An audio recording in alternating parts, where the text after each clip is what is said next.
Brielle Carter never imagined she'd spend her anniversary vacation pretending to be someone she's not again.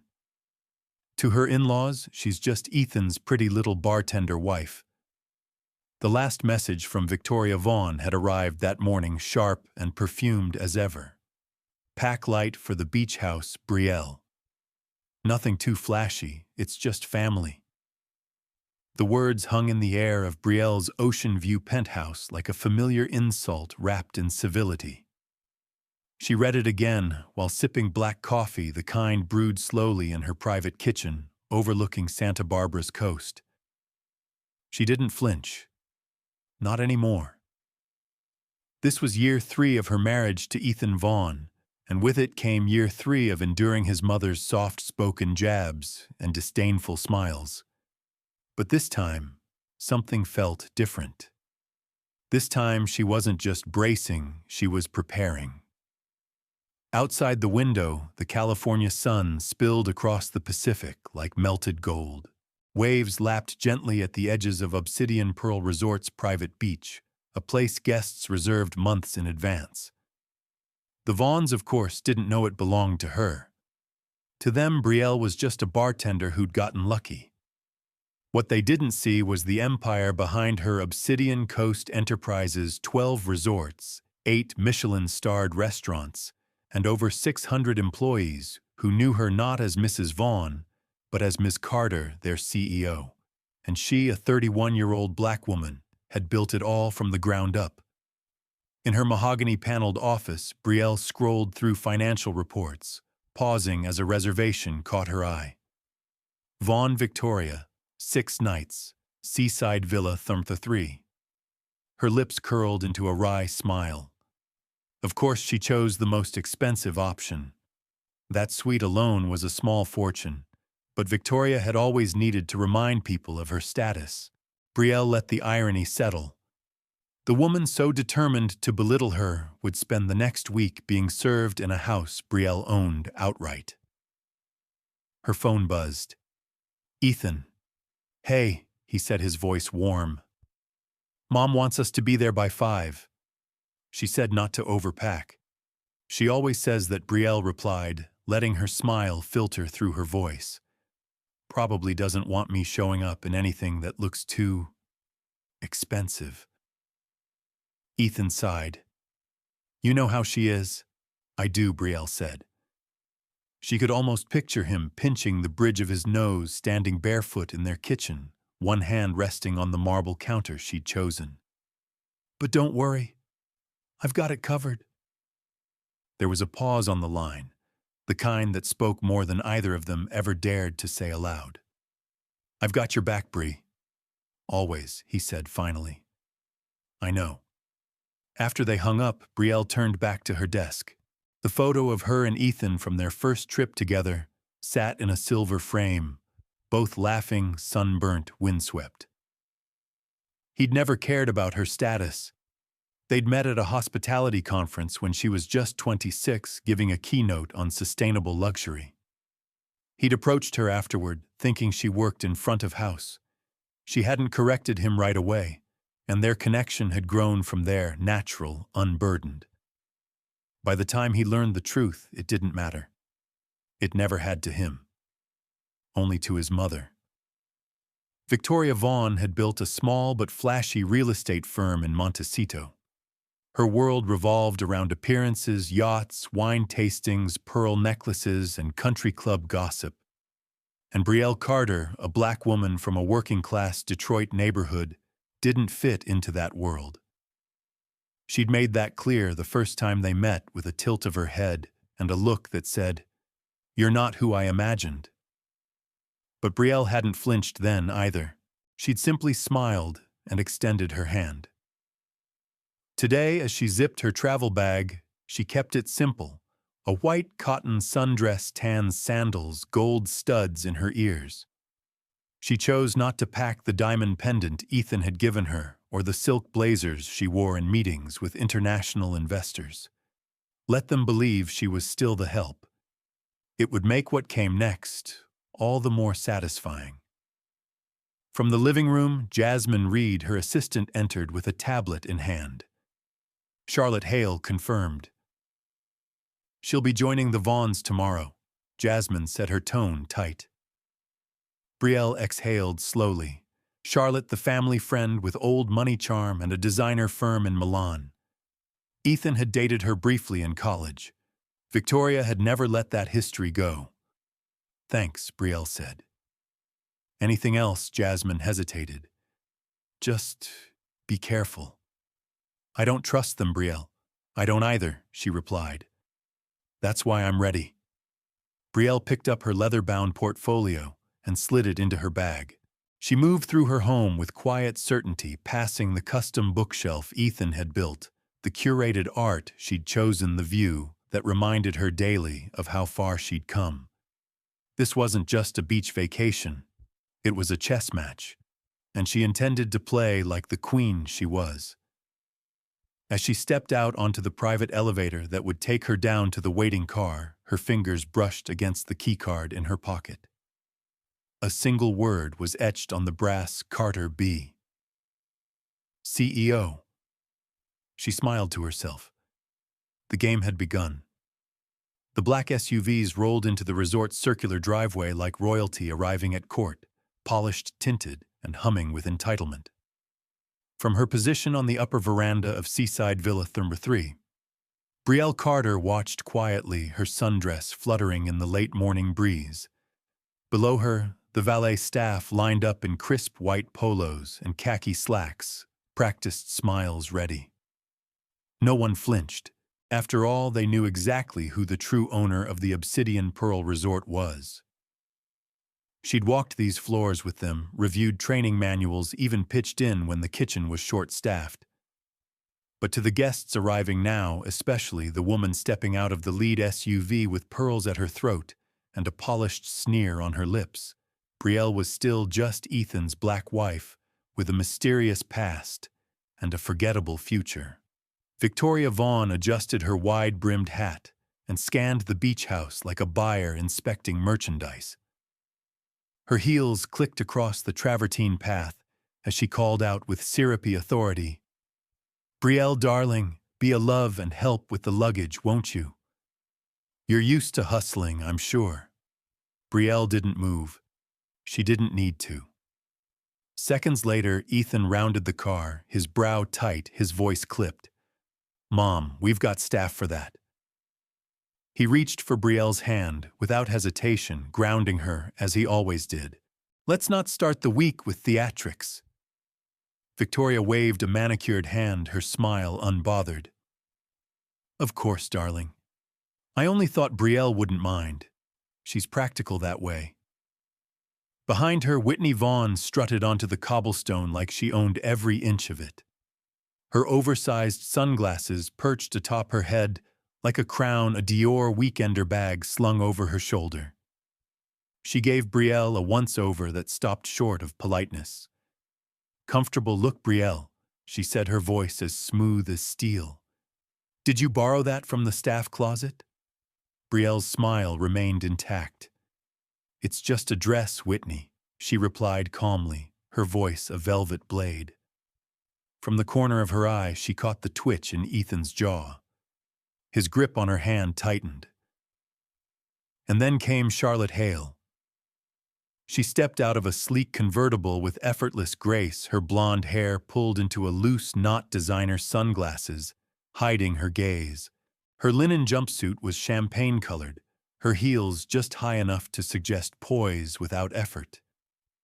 "Ethan," she cooed, crossing the driveway with arms open.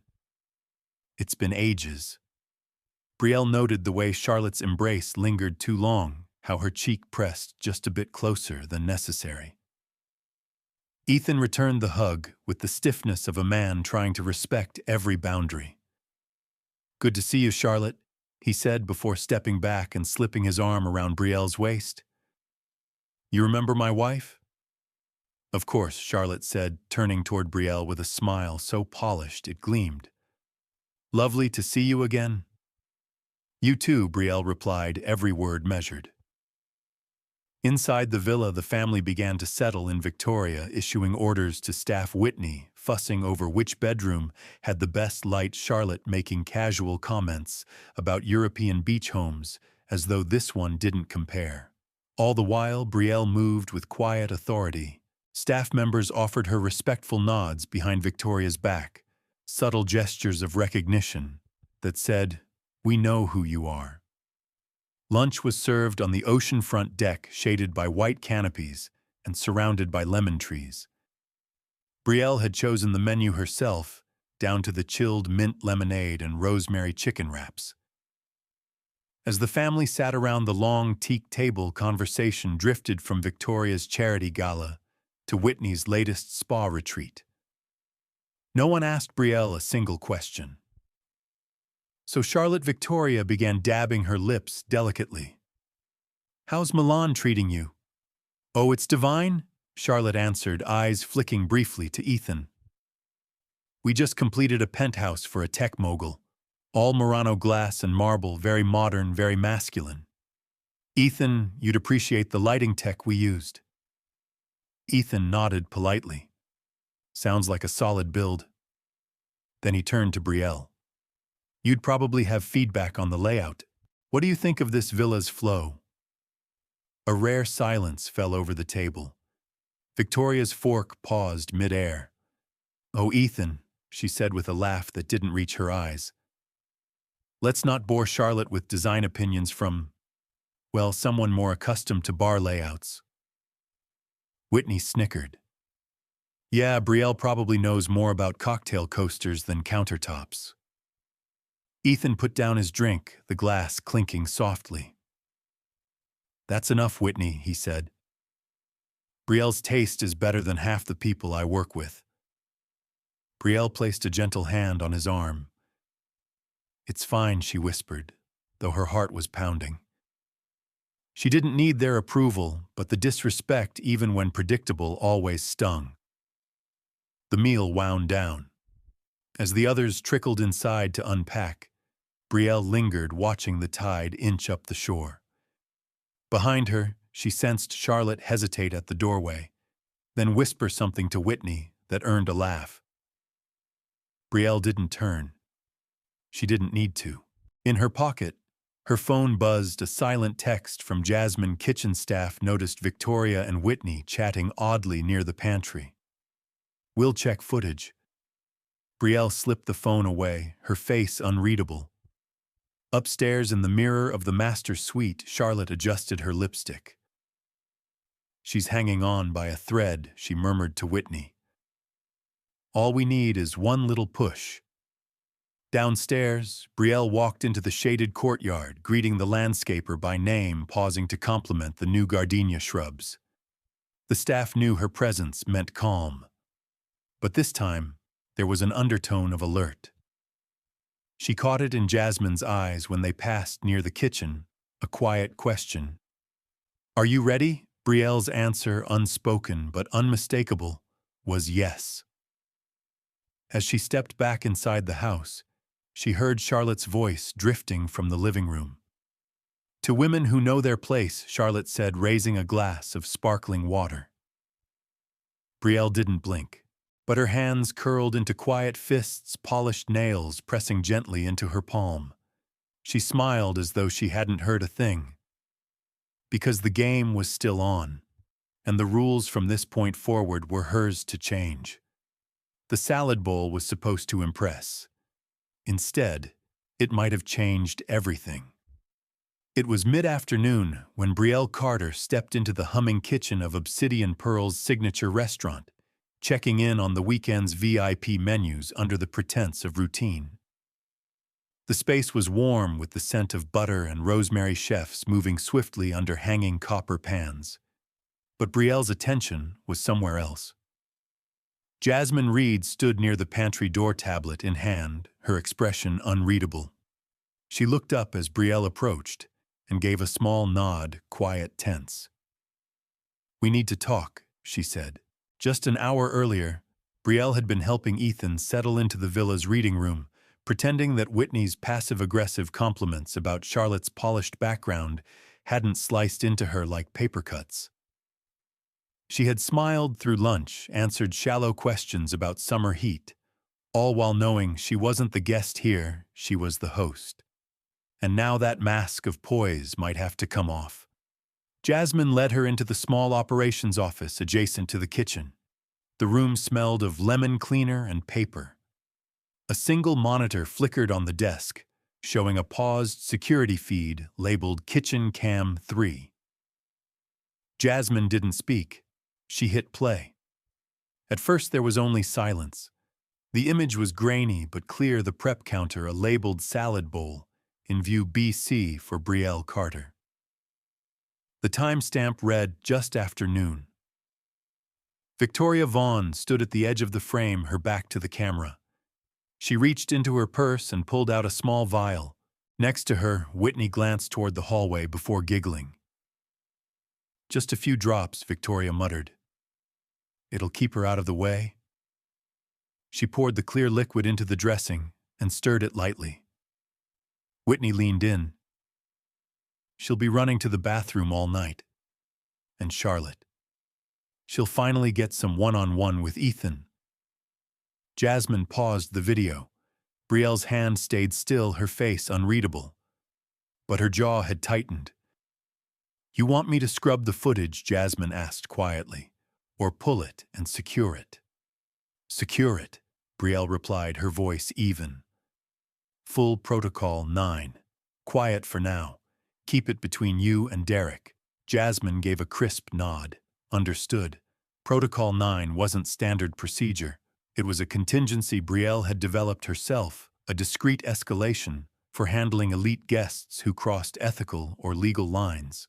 It involved compiling internal security evidence, drafting legal advisories, coordinating with on-site security, and archiving every interaction for protection.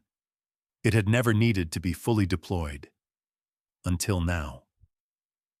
Brielle sat down slowly in the worn leather chair, her fingertips resting on the desk. "What's in the vial?" Kitchen staff didn't touch the salad after the label went on. "I pulled the bowl. It's already in the lab. We'll have results by tonight. But I'd bet it's a strong laxative, nothing lethal. Intent matters more than the dose," Brielle said, her voice a low hum. Outside the office, the rhythm of the restaurant continued. Plates clinked, the oven hissed, someone laughed near the dessert station. Life carried on, unaware that someone had just declared war on the woman who owned everything within these walls. Brielle rose from the chair. "Keep the original timestamp. Make 2 backups. No one mentions this, not until I say." As she walked back toward the villa, the cool corridor whispered against her skin, the faint citrus of the resort's signature scent following her steps. Her sandals tapped lightly against the marble floor. She passed guests in linen and silk, couples lounging with spritzes by the reflecting pool, unaware that behind their curated paradise, something far colder was stirring. Ethan met her at the villa entrance with a glass of iced tea. "Everything okay at the restaurant?" he asked, offering her the drink with that familiar half-smile. "Just a quick check-in," she replied, accepting it, her voice light. "Nothing urgent." They moved together to the sunlit veranda where Charlotte had taken up residence in a rattan lounger, legs crossed, sunglasses glinting. As Brielle sat beside Ethan, Charlotte leaned forward with an easy smile. "You two are too cute," she said, brushing a loose strand of hair from her cheek. "Ethan, you really should try the cocktail I made, just like the ones from that rooftop bar in Rome. I even added a twist of cucumber." "I'm good with my bourbon," Ethan said, smiling politely but shifting closer to Brielle. "Besides, Brie makes a mean old-fashioned." "Right, babe," Brielle gave a soft chuckle. "Only when the bourbon's aged and the ice is slow melt." Charlotte's smile wavered for half a second, then returned tighter. She turned her gaze to the horizon. "Of course." A few minutes later, Whitney joined them, drink in hand. "We're doing a little group photo by the pool," she said brightly. "Come on, everyone." Charlotte, you stand next to Ethan. Brielle's pulse ticked up a notch. She stood anyway, letting Ethan guide her by the hand toward the pool's edge. The group posed, smiling beneath a row of palm fronds, camera phones raised. At the last second, Charlotte stepped slightly too close, brushing Ethan's arm. Brielle felt his body tense beside her. After the photos, Charlotte lingered near Ethan, her voice softer now. "Remember that time in college when we..." Charlotte Ethan interrupted, stepping back. "That was a long time ago." Her smile was brittle. Brielle caught every micro-expression. She'd been trained to read rooms, to sense motive in silence. Charlotte's frustration was growing. Victoria's plot had failed, Brielle hadn't eaten the salad, and Charlotte was losing ground. That night, as the family gathered in the beach house lounge for post-dinner drinks, Brielle remained composed. She leaned into Ethan's shoulder, nodding along to Derek's story about a failed startup. But her hand stayed close to her phone. At 9:17 p.m., the screen lit up, lab-confirmed laxative compound in dressing. Evidence secured. Protocol 9 team is ready. She glanced up. Across the room, Charlotte was laughing too loud, too long. Whitney whispered something to Victoria, who sipped her wine with deliberate poise. The room buzzed with the comfort of ignorance. Brielle's fingers brushed the phone again, but she didn't send the final command. Not yet. She wanted to see how far they'd go. She wanted to give them enough rope to hang their own reputation. Later that evening, as the family trickled off to bed, Charlotte approached her by the pool heels, tapping the stone. Her voice dropped an octave. "You must be tired, Brielle. All that back and forth between the kitchen and the guest rooms. Why don't you sit this one out tomorrow?" Brielle's eyes locked on hers. "Are you offering a break? Or suggesting I disappear?" Charlotte blinked. "Just trying to help. I'll keep that in mind." She turned away, walking toward the villa. The moonlight caught her silhouette against the dark water. Brielle didn't need to be loud. She didn't need to retaliate in anger. She had facts. She had footage. And now she had a reason. The only thing she needed next was the right moment. One step closer, and Brielle would have been in the pool. But it wasn't her heel that slipped. It was Charlotte's mask. The moment happened so quickly, most guests missed the nuance. But Brielle felt it in her bones, the deliberate angle, the calculated lean, the hand that accidentally brushed her shoulder. Had Ethan not caught her waist in time, she would have gone tumbling into the salt water in front of 40 onlookers, cocktail dress and dignity soaked together. Instead, it was Charlotte who faltered her heel, catching on the stone tile, stumbling just enough to earn a polite gasp from the crowd. She recovered with a sharp laugh, flipping her hair and brushing it off, but the flush on her cheeks betrayed her. Brielle, however, didn't flinch. She offered only a cool, measured look and said, "Be careful. Some falls are harder to recover from." Earlier that evening, the infinity pool patio had been transformed for cocktail hour, complete with hanging fairy lights, citrus-scented candles, and servers gliding past with trays of crab cakes and rosemary spritzers. Guests from nearby villas had been invited to mingle Victoria Vaughn's idea of a casual power display. She worked the crowd effortlessly, pearls glinting, her voice rising just enough to carry across the deck. Ethan stood by Brielle's side, as always, a quiet anchor in a sea of artifice. The evening had started smoothly. Brielle greeted guests with practiced warmth, accepting compliments on how lovely it was that Ethan's wife fit in so well. She'd long grown used to the coded phrases. Polished meant not too loud. Composed meant well-behaved for a black woman. Still, she nodded, smiled, and sipped her lemonade, declining every offer of wine. Her mind wasn't on small talk, it was on strategy. Protocol 9 was live. Jasmine and Derek had confirmed that footage was secure, and all guest interactions were being monitored. But Brielle wasn't ready to pull the pin. She wanted one more day, one more chance to watch them try and fail because nothing revealed character like the moment before defeat. Charlotte made her first move early, floating toward Ethan with 2 martinis in hand. "Try this," she purred, brushing his forearm as she handed him the glass. "It's divine, just like the rooftop bar in Rome, remember?" She laughed as if they were alone, her body angled toward him, her perfume deliberate. Ethan took the glass politely but didn't drink. "Thanks," he said, before turning to Brielle. "But you know I'm good with bourbon." He smiled at his wife, the private kind that no crowd could break. "Brie makes a better one anyway." "Right, babe." Brielle didn't miss the flicker in Charlotte's eyes. Her expression tightened, but she covered it with a too bright grin. "Of course, old fashions are classic. Safe, or timeless," Brielle replied, cool and steady. The tension rose in quiet increments. Whitney chimed in from across the bar, her voice sing-song. "We need a group photo. Charlotte, stand next to Ethan. You two always had the best smiles." That's when it happened.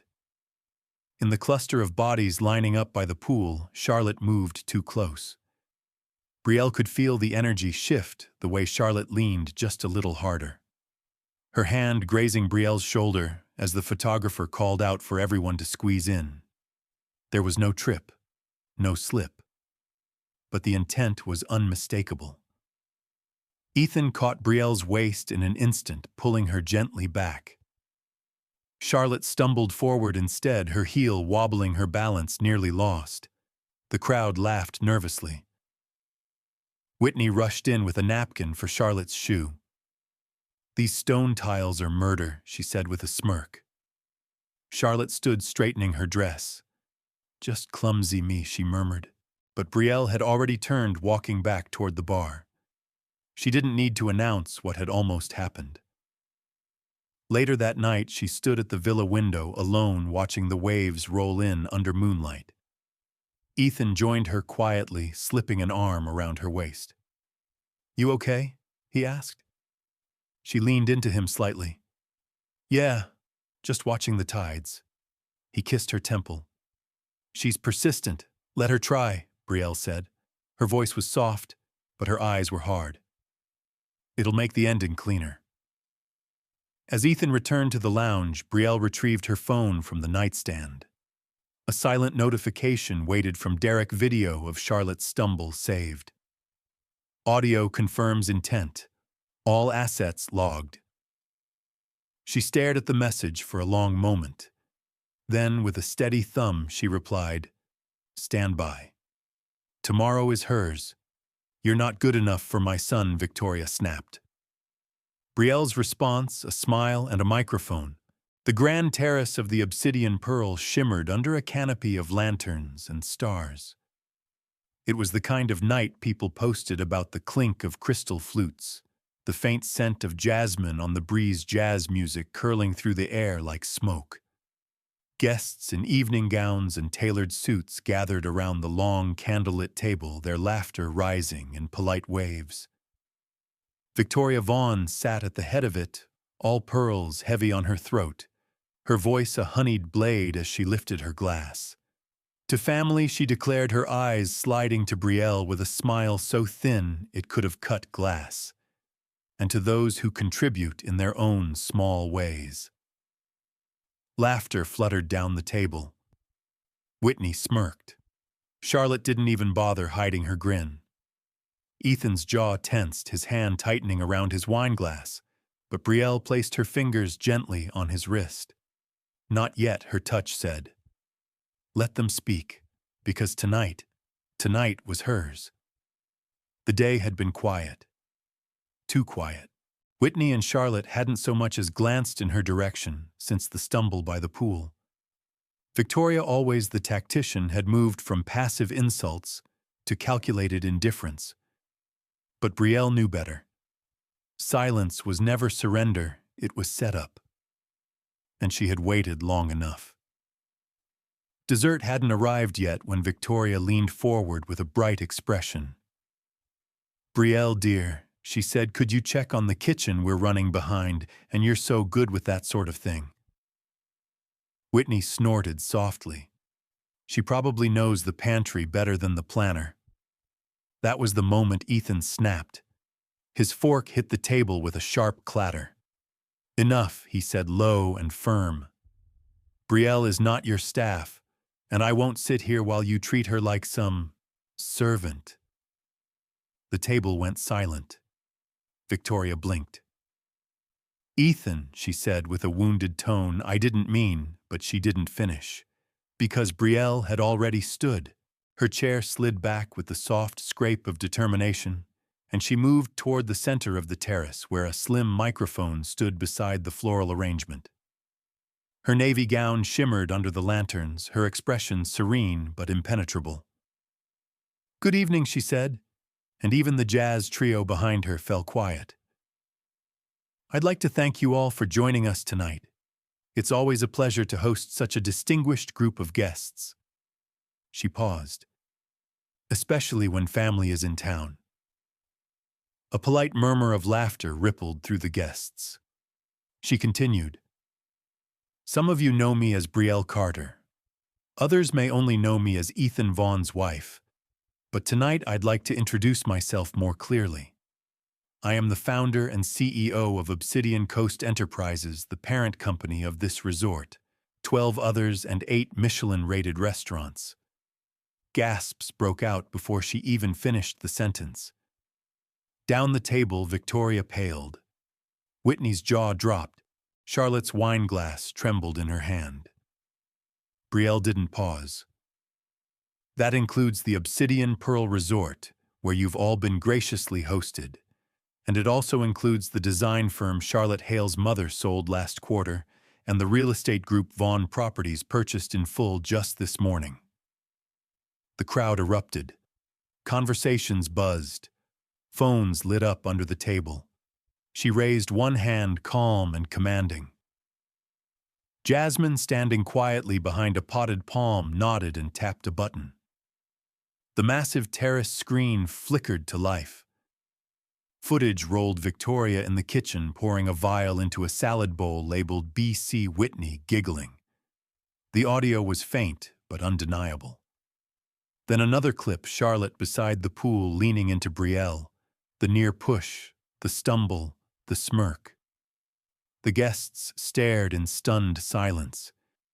These actions, Brielle said clearly, violate our resort's code of conduct, and more importantly, violate basic decency.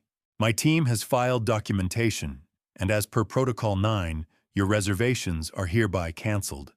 Security will escort you from the premises within the hour. Victoria surged to her feet. This is a mistake, a misunderstanding. You can't just, you'll find the transfer documentation in your email, Brielle said, her voice cool. Your company belongs to me. Your reputation now belongs to you. Charlotte stood as well. My mother's firm, she began, her voice cracking, is a subsidiary of mine as of 10 a.m. this morning, Brielle interrupted. You can either accept a reassignment to Jakarta or resign. Gasps turned into murmurs. Applause fluttered up, hesitant at first, then growing louder.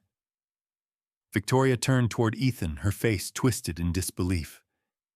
You knew, he stood stepping beside Brielle, his voice quiet.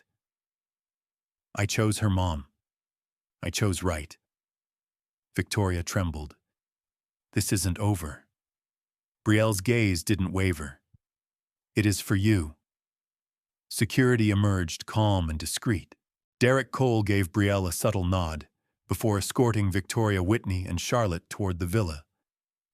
The trio walked stiffly, heads high but eyes burning. The terrace buzzed. Guests leaned in, whispering, phones clutched like lifelines. Brielle remained at the microphone, serene. Sometimes, she said, we are asked to prove our worth to those who've already decided we have none. But I've learned that true power doesn't shout. It stands still while others stumble. Ethan moved beside her, his hand slipping into hers. You defended me when it mattered, she whispered. "And I always will," he replied. The crowd applauded again, this time without hesitation, and Brielle Carter, a black woman once dismissed as a bartender, stood tall on the terrace of the resort. She built wrapped not in pearls or prestige, but in the quiet power of truth. 2 years later, the Obsidian Pearls beach looked the same, but the woman watching the sunrise from the veranda did not. Brielle Carter stood barefoot, her robe fluttering gently in the Pacific breeze, a steaming mug of tea warming her hands. The waves murmured like a lullaby, brushing the sand with the same grace they had always known. But for Brielle now, a symbol of quiet strength and unshakable legacy, each tide carried more than foam. It carried memory.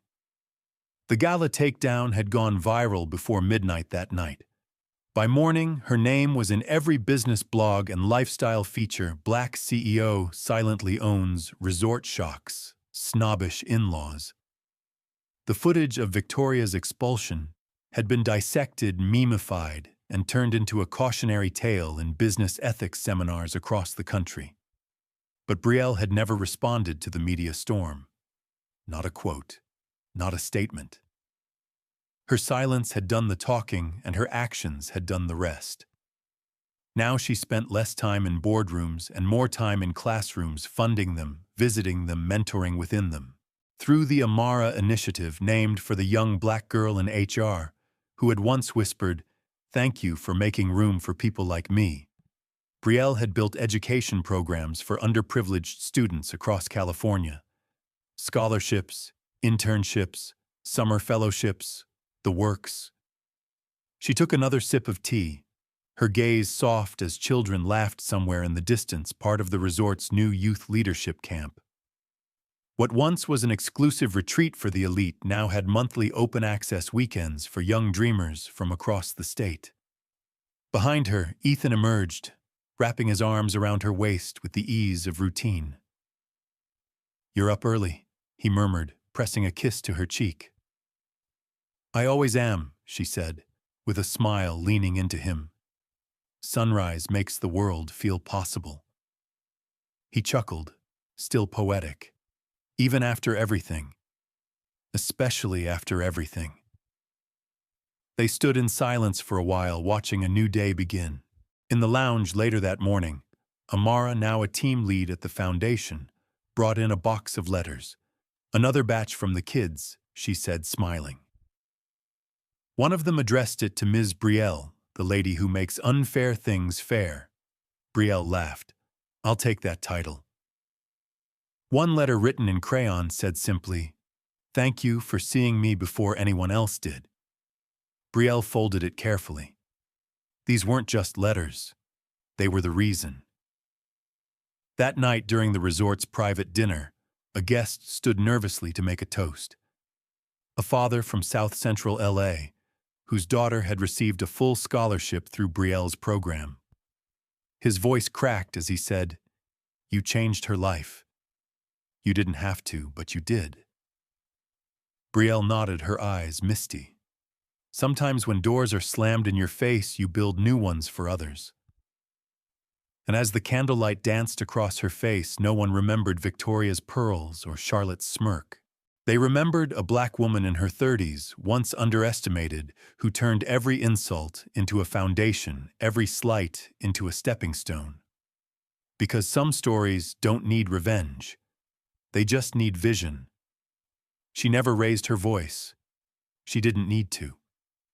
Sometimes power comes wrapped in silence and grace, in the quiet confidence of someone who knows exactly who they are, even when the world refuses to see it. And that perhaps is what lingered most after Brielle Carter's story ended.